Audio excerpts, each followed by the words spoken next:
if the patient had any previous admission, we have to explain and elaborate about his previous admission on the second part of the history. That is previous and under previous admission, we have to put this information. So we have different options in writing if the patient had a previous admission.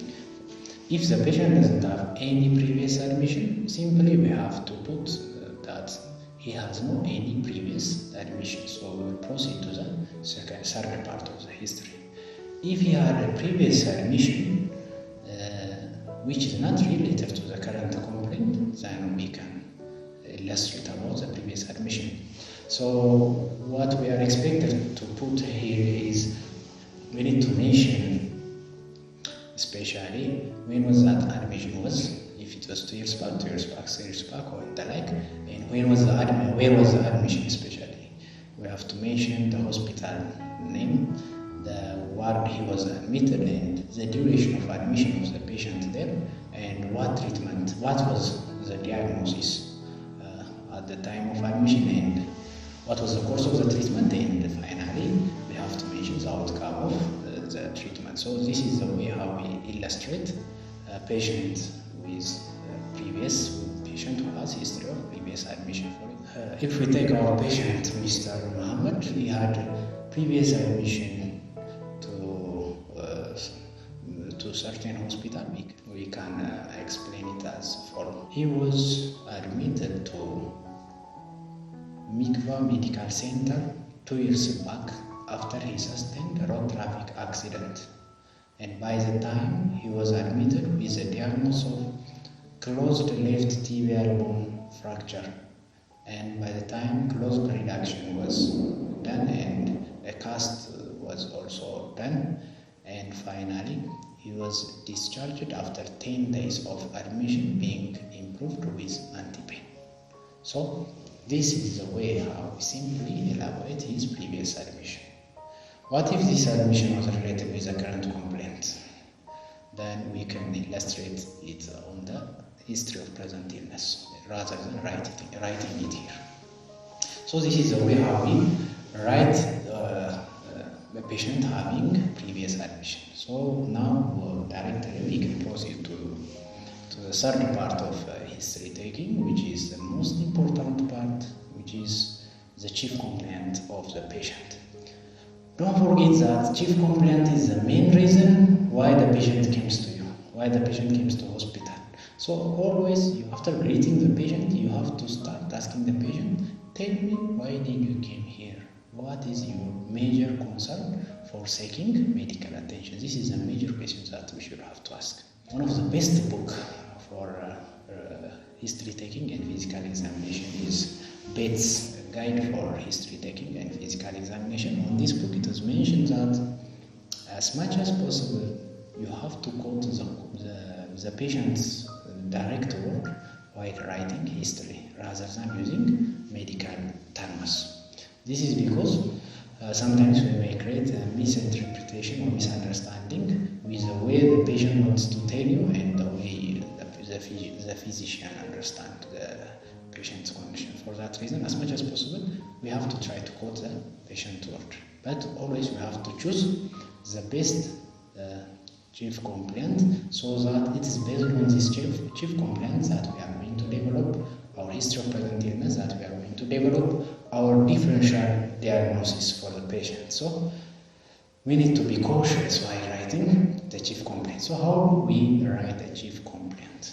So chief complaint should have at least these things. One is symptom.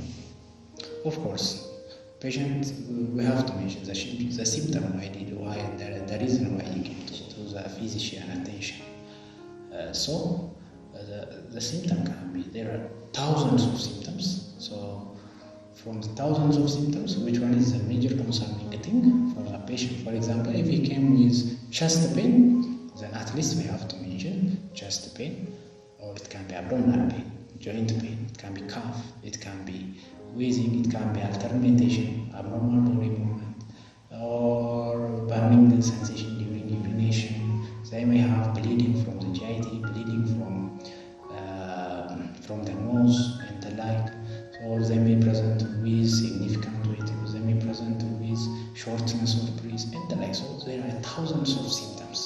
So from these symptoms, what is the major concerning thing for the patient? So it should have at least, we need to mention the symptom. Then the second one is we need to mention the duration of the symptoms, because the duration is very important.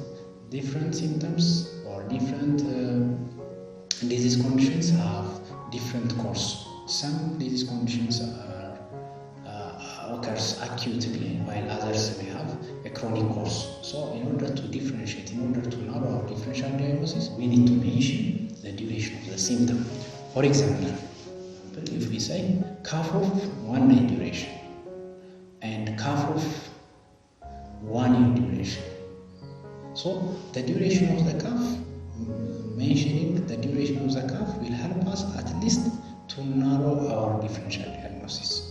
For a patient presented with cough of 1 day duration, I will not consider lung C as a differential diagnosis, because malignancy usually have a chronic course. And for a patient who presented with cough of 1 year duration, I will not consider pneumonia, because pneumonia has an acute course.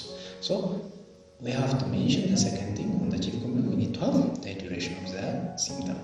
The third thing is, it's optional, localization. Some symptoms can be localized, so as much as possible we have to localize.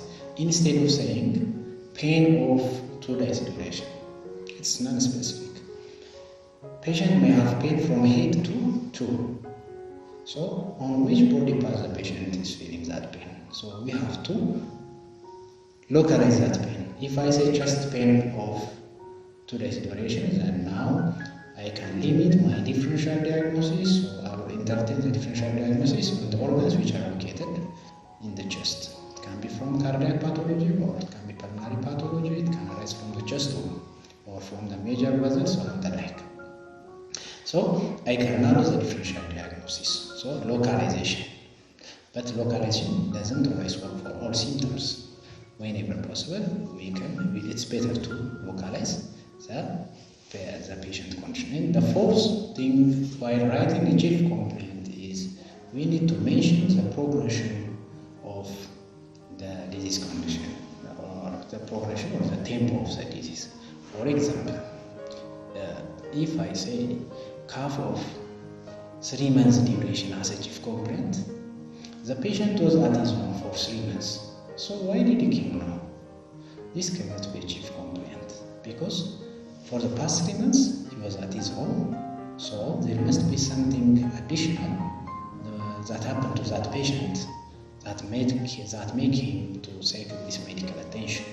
So I should further elaborate the cough as worsening of cough of 1 week duration. So this patient had cough for the past 3 months, but what makes him to come to hospital is it is worsened on the past 1 week. So that it's better to write the chief complaint as worsening of cough of 1 week duration rather than writing cough of 3 months duration. So this is how we should write the chief complaint, or these are the things that we should give attention while writing the chief complaint. So these 4 things: the symptom, the duration, the tempo, the progression of the disease, and if it is needed, localization of the symptom are important things we need to give attention while writing a chief complaint.